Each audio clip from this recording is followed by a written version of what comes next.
With regard to urban economics, there's so many issues, but I'd like to just stress four of them I think are particularly important these days. One is urbanization. The United Nations has said that by 2050, 60% of the world's population will be living in cities. However, they said only half of that will be living in cities of more than 500,000. So the question is, what is the second issue, the optimal size of a city? Do we have to have 20 million in a city to be competitive, or can it be smaller? Once you have a couple of universities, some good living conditions, what more does the city need? So that's something that requires attention. A third issue is the urban-rural migration, massively taking place in countries like China and in Mexico as well. And of course, this leads to all sorts of things like slums and problems for human habitation, disease, and so forth. So those are issues. But finally, I think the role of cities as actors in their own right has come up because of the fiscal difficulties of national states and the lack of power of regional governments to do these things. So those are the four issues I would focus on.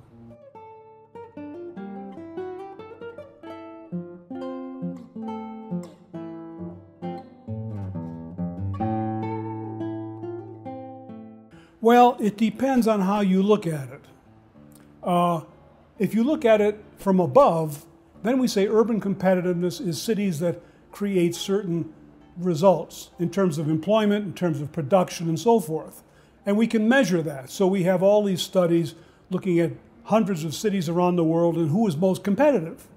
Well, the United States is a place where people want to work 1,950 hours a year. In Norway, they want to work 1,450 hours a year. So shouldn't we expect American incomes to be higher?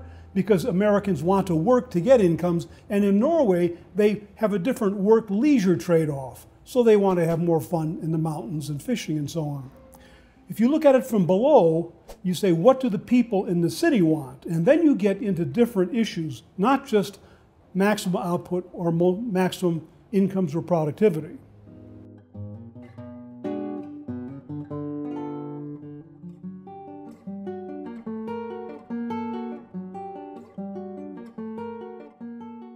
Well, I'm not a specialist in Mexican cities, but I think most people in a general way would say that for cities to develop, they have to have effective labor market systems. That usually means reforms. They have to have regulations that accomplish what the state wants to accomplish, the people want to accomplish, but that don't just generate streams of revenues for certain individuals.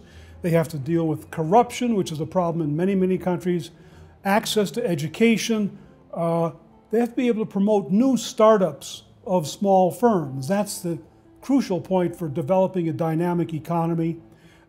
We have to promote the development of smaller cities so they don't all flock into the large cities. Small cities are perfectly capable of being competitive, and they have to develop a rational state involvement where the state accomplishes things people want accomplished but doesn't go beyond that, I think.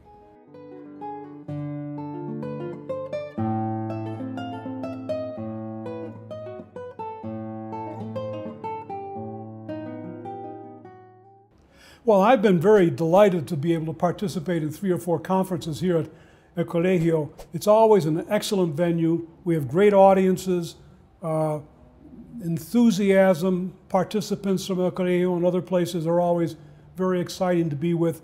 So just being here and having conferences is wonderful too.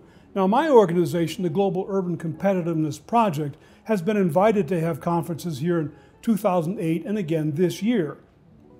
We hope to be able to return sometime. It's a wonderful place and we always enjoy it. Our experiences have occurred toward the end of the first 50 years of CEDUA, and we hope to be a part of the second 50 years as well. Okay. Personally, I have used the work of scholars such as Gustavo Garza and Jaime Sobrino in my research, most recently in a book on urban competitiveness, in which I use their work on the competitiveness of Mexican cities in a chapter on North American cities.